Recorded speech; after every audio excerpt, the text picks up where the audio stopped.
सबुठु बड़ कथा देखिए बहुत समय छुआ मानकर कफ थी धरतु बहुत रेस्पिरेटरी इन्फेक्शन थी लोअर रेस्पिरेटरी इन्फेक्शन थी कि वालरी गोटे अच्छी जोटा कि दहीसी हो पेली है हो से मैंने माँ मैंने आसिक कहे जे सर छुआ भल है आउ इंजेक्शन लिखते आम देचु मेडिसिन लिखते आम दौचु कि सर कफ जमा पड़ूनी देखो ये विषय मुझे आगुरी भी कही कफटा देखो सब कफटा कौटा है सेटा गोटे अलग नली श्वास नली रहा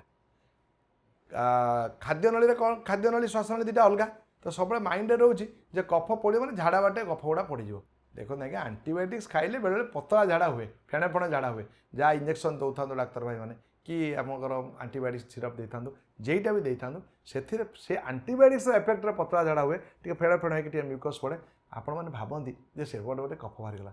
केवे भी सेमती हुए कहीं देखो दुटा नली दुटा ट्राक्ट अलग ये नली जिन से नली केमी जीव तो आपण छुआ यदि भल होता आहु व्यस्त होतुनि कहीं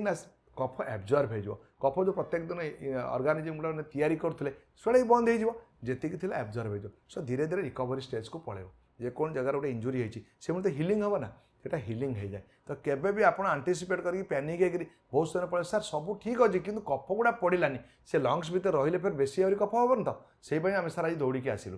प्लीज सेमती के भावतुनि सेटा जदि पिला इम्प्रूव करुच्ची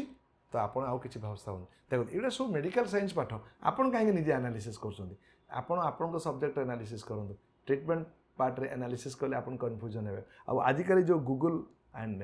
यूट्यूब देखिक आप पैनिक होती प्लीज करते किसी भी डाउट्स हो